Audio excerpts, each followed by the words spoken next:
Eto na sila, ang nag-iisang masugid na tagahanga ni Nicole Yala. Chris Chuper!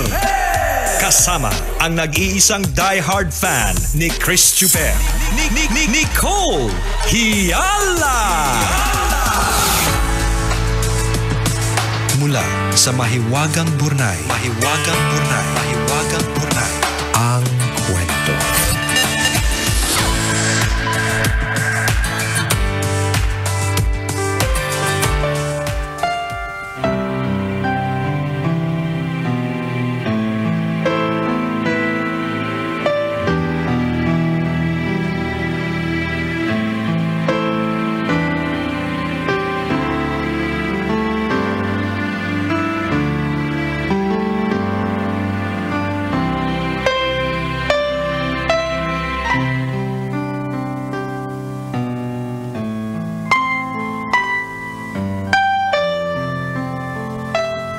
Dear Nicole and Chris,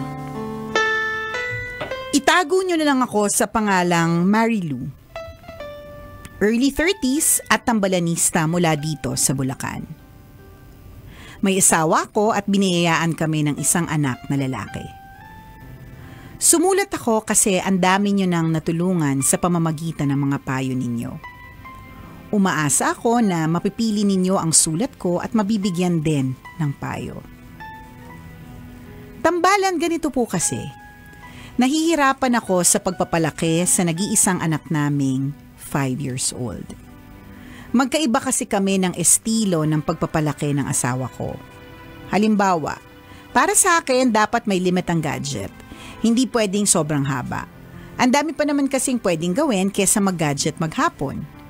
Pero yung asawa ko, okay lang sa kanya kahit halos maghapong naka-gadget ang bata. Kapag nangungulit or nagtatantrums, gadget ang pantapal niya para tumahimik. Sa pagkain naman, importante sa akin na kumakain ng gulay. Yung asawa ko, kapag ayaw kainin ng anak namin yung niluto ko, ipagluluto ng hotdog or spam para hindi daw magutom. Sa akin, mahalaga ang pag-i-express ng emosyon. Yung asawa ko, naiinis kapag umiiyak o natatakot yung anak namin. Kapag lalaki daw, dapat matapang at malakas. Kapag lalaki daw, ang pag-iyak ay simbolo ng kahinaan. Tambalan, kapag iniisip ko, wala talaga kaming pinagkakasunduan. Pareho naming mahal ang uniko iho namin pero hindi kami magkasundo sa pagpapalaki. Naiinggit ako sa mga mag-asawang solid kapag humaharap sa anak nila. Yun bang parehas ng sinasabi? Kami kasi ng asawa ko magkaiba. Ang ending, nagagawa lang na anak namin kung ano ang gusto niya. Kapag ayaw ng ulam, nakatakbo sa tatay dahil alam na ipagluluto siya ng gusto niya. Kapag gusto ng gadget at hinindihan ko, pupunta sa tatay dahil alam niyan papayagan siya. Ano po kaya mabuti kong gawin? Sinubukan na po naming pag-usapang mag-asawa pero nauuwi lang lagi sa pagtatalo. Salamat po sa inyong payo. Ang inyong tambalanista, Marilu. Hi, Marilu! Ang lakas maka-80s ng pangalan mo, pero 30s ka pa lang, di ba? Tropa mo si Agnes. Oo, Agnes. Tsaka si Virgie. Tsaka si Beth. Oo, kasama si Beth. Tapos leader ng grupo nyo si Patring. Yan. Ay, si Patring na. 60s na si Patring, partner. Oo. Sila ano yan? Sila Lynn. Ayan. Sila Lily. Yan. Sila Lynn, sila Lily. Yan. Yan. Magtatropa yan. Agnes. Yan. Correct. Sabay-sabay nyo pinapanood sa TV ng kapitbahay si Vilma Santos. Yan. Tsaka si Nora Honora. Pero hindi partner. 30s lang siya eh. Ay, ganon. Oo. Judgmental ka talaga. Kaya huwag tayo mag-judge ng edad sa pamamagitan ng kanyang pangalan. Pero may judgment talaga. Kasi ang tunay kong pangalan, Emilu. Sino naglulu, di ba, kabisyo? Mas tropa mo din sila Marilu. Oo. Kasi yung nanay mo, idol niya si Jackie Lu. Oo, maaari. Nung si Jackie Lu ay bata pa, di ba? Yeah. Well, anyways, ayan. Para sa'yo, Marilu. Ayan. Well, sabi nga daw nila, I say daw, kasi syempre meron tinatawag na mga idea. Pero meron din namang kanya-kanyang paraan talaga ng parenting. Kaya alam mo, fan ako ng mga parenting parang groups dati. Ngayon pa rin naman meron pa rin ako sinusundan pero hindi na lahat. Kasi may ibang mga parenting groups na kung maka-comment sila or kung makakwento sa how perfect they parent their kids, parang ramdam na ramdam mong inutil. Alam mo, may ganun akong feeling eh. Kaya tinigilan ko na pag-follow sa kanila. Doon sa yung parang sinasabi ni Marilyn naramdaman mo na ang laki ng kakulangan mo for sa example, mga sinasabi correct. nila. For example, partner, yung tungkol sa pag-prepare ng baon for the kids. So, for the longest time, for so many years, partner, ngayong taon lang naman tayo nalipat sa tanghali, 'di ba? So, pang-umaga tayo. So, kung pag-prepare lang din talaga ng baon sa mga anak, hindi ko talaga siya ginagawa. Kasi pang-umaga tayo. Pwedeng sabihin excuse yun or whatever, 'di ba? Pero hindi ko din talent, 'di ba? So, meron sa akin nagpasampal sa akin ng parang inutil ako kasi ang galing-galing niyang gumawa ng mga bento box, mga bento lunch. Talagang yung kanyang kanin, nagiging mukha, talagang yung noodles, tinalo buhok. yung Tokyo-Tokyo, correct, no?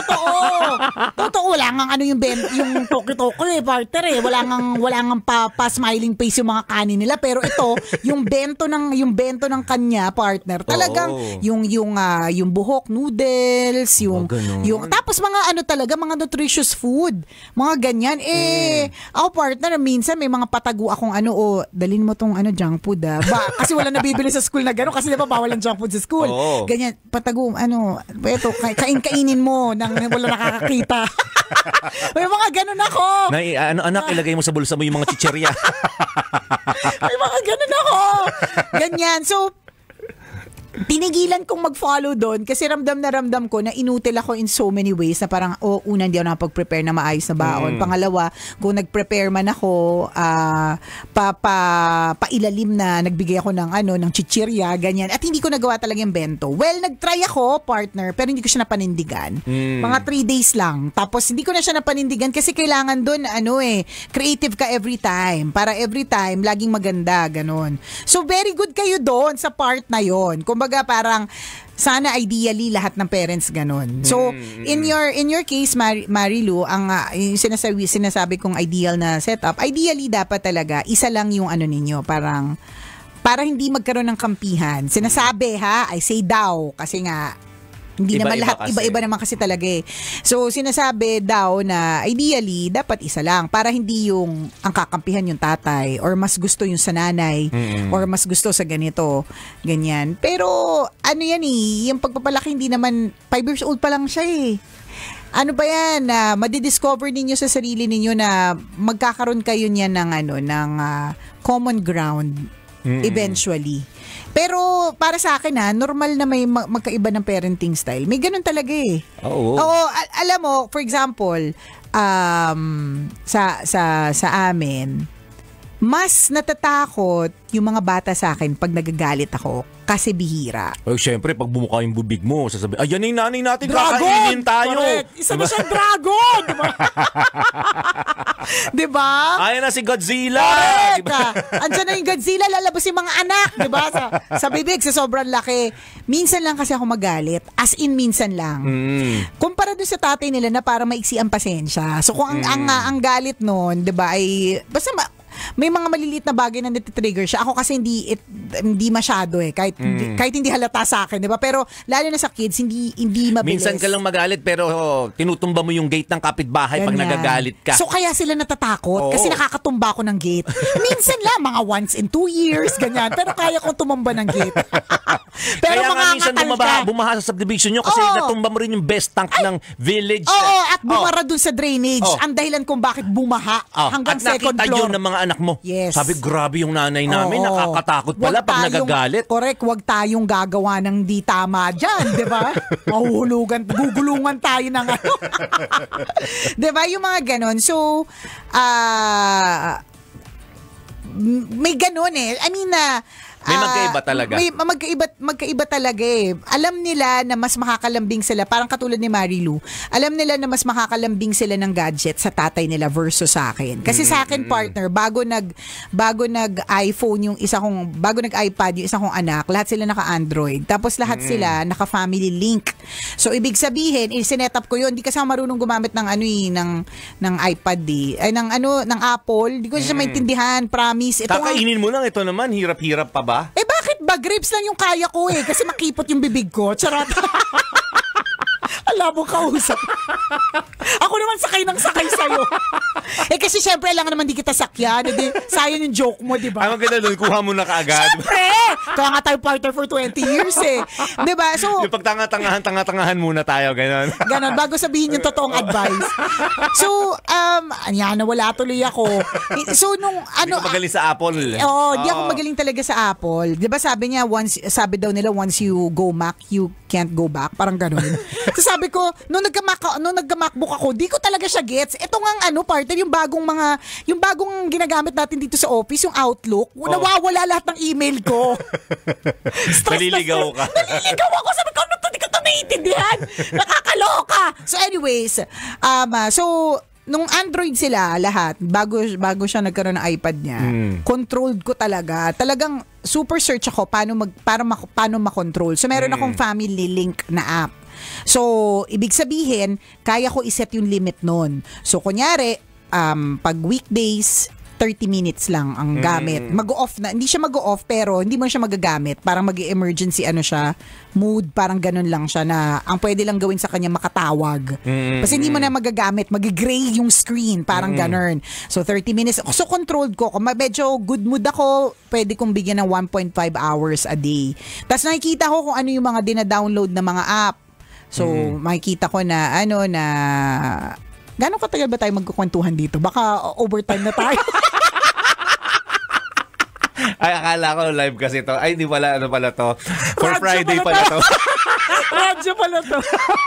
Ang dami kong kwento. Tapos, baka overtime na tayo. Ganito ba? Akala ko nagpa-podcast tayo.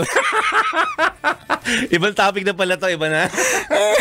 So mabilisan. Ayan, mabilisan. Kasi meron ka pa 3 minutes. Ayun. So, 2 minutes na lang. Ayun. Nakokontrol ko.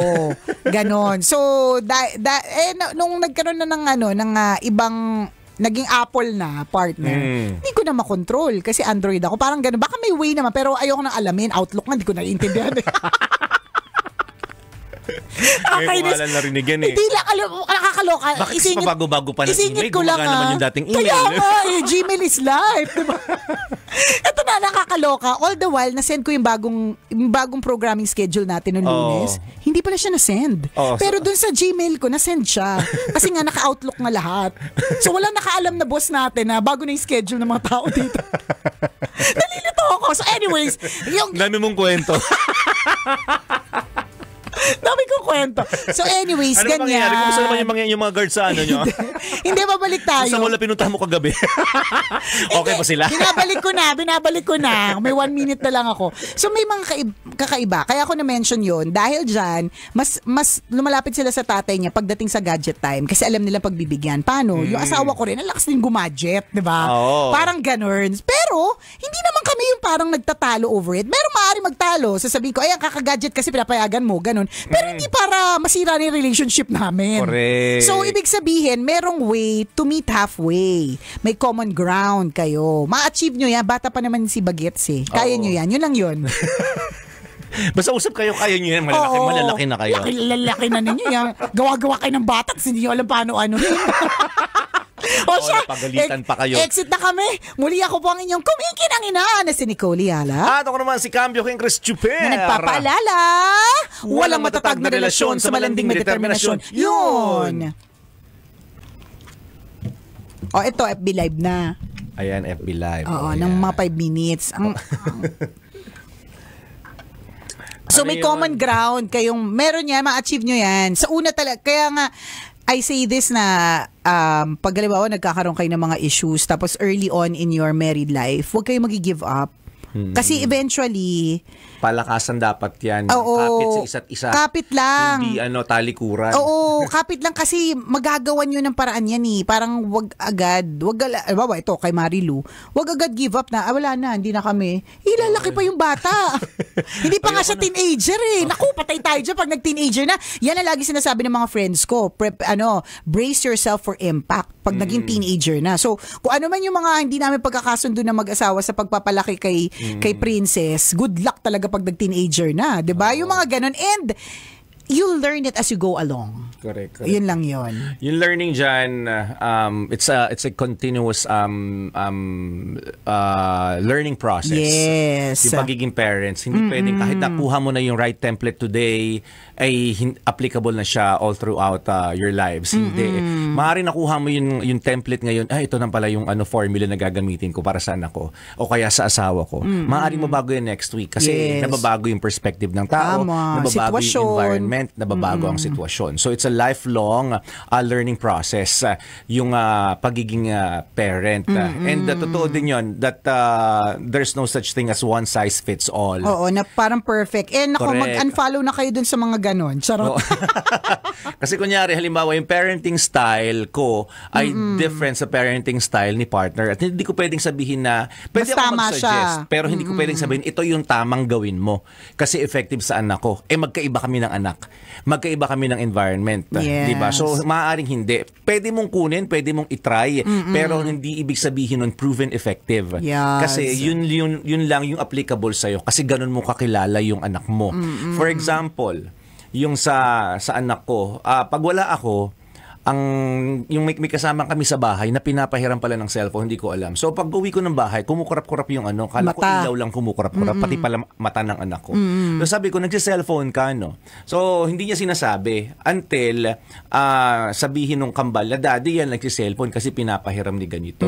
So maghapon pa lang nagsi-cellphone. So ang ginawa ko, Kinain mo yung cellphone. kinain ko yung cellphone sa harap niya. At Para walang natakot problema. sa akin yung anak ko. Correct, di ba? Nangangain pala ni cellphone yung daddy ko. Oo, so hindi ko na control kasi wala ako sa bahay.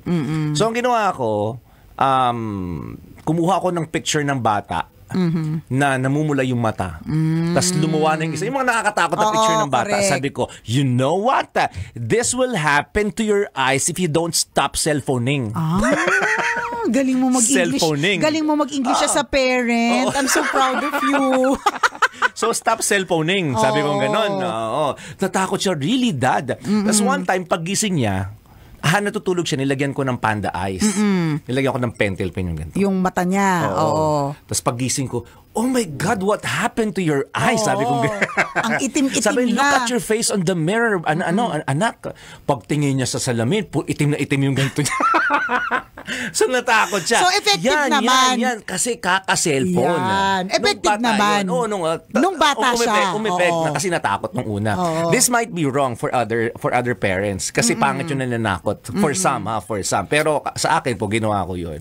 So yun sinasabi natin, walang one size fits all. Kasi maaaring sa akin tama, maaaring sa inyo mali. Kasi pag Correct. tinakot yung bata, maaaring maging iba yung impact sa kanya or effect sa kanya. Mas kilala niyo naman yung Junakis niyo eh. Yes. So ginawa ko yun. Ito na yung sinasabi natin na yung maaaring nakuha mo yung right template today. Pero Few years later, hindi na yun. Kasi nag-iisip na rin yung anak mo. Hindi Correct. na pwedeng ganun. Hindi mo na pwedeng You're lokohin. joking me. Oo. Hindi mo na maloloko. Oo. So dahil na bago na yun, pero tuloy pa rin yung pagpapahiram ng Pagka-gadget. cellphone, hindi ko na tinakot yung anak ko. Ang tinakot ko yung nagpapahiram ng cellphone. Totoo. Totoo yun. Ganon. So yun yung sinasabi natin. Sample lang yun mga kaibigan. Na parang mababago yan. So hindi ka dapat susuko. Kasi Yes. totoo yun, nakakaubos ng pasensya yung pagiging parent. Pero doon din masusubok kung gaano katindi yung pagmamahal mo sa kanila. Na hindi mo talaga pwedeng talikuran yung responsibilities. Tama.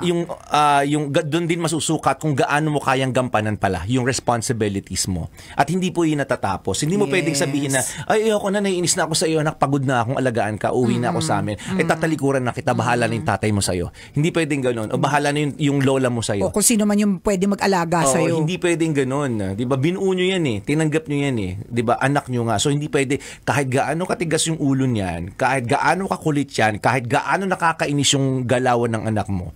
Tuturuan mo yan. At challenge yun sa inyong dalawa. Hindi lang sa isa.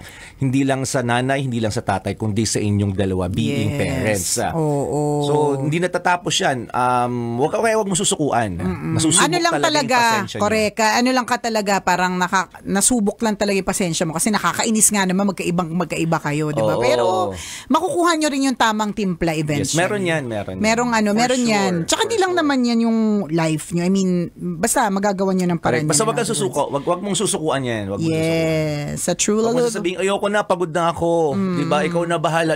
Tatawagan sa nanay mo na, ikaw na nga magalaga sa apo mo. Di ba? Hindi pwedeng ganun. Paninindigan mo yung responsibilities mo sa kanila. Correct. Isang malaking check. O siya, bye-bye! Happy weekend! Babush! Kailangan pa bang i-memorize yan? Love Radio. Basic!